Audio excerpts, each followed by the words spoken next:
শোনো শোনো রায়গঞ্জবাসী, শোনো দিয়া মন, শোনো শোনো রায়গঞ্জবাসী, শোনো দিয়া মন, রায়গঞ্জের দুরবস্থা করিব বর্ণন।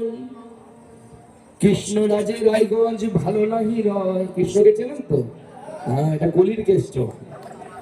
কৃষ্ণরাজে রায়গঞ্জ ভালো নাহি রয়, হাসপাতালে বিনা চিকিৎসায় রোগীর মৃত্যু হয়। ঠিক বলছি? কৃষ্ণরাজে রায়গঞ্জ ভালো নাহি রয়, হাসপাতালে বিনা চিকিৎসায় রোগীর মৃত্যু হয়। গৌতম বেটা ঝেড়ে দেয় 5 লক্ষের নোট। ঝেড়েছে কিনা গৌতম ভাই? হ্যাঁ, গৌতম বেটা ঝেড়ে দেয় 5 লক্ষের নোট।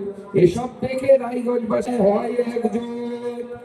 গৌতম বেটা ঝেড়ে দেয় 5 লক্ষের নোট, এই দেখে রায়গঞ্জবাসী হয় একজোট। তারা ঠিক করে 26-এর নির্বাচনে দেবে না কোনো ভোট এই তৃণমূলে।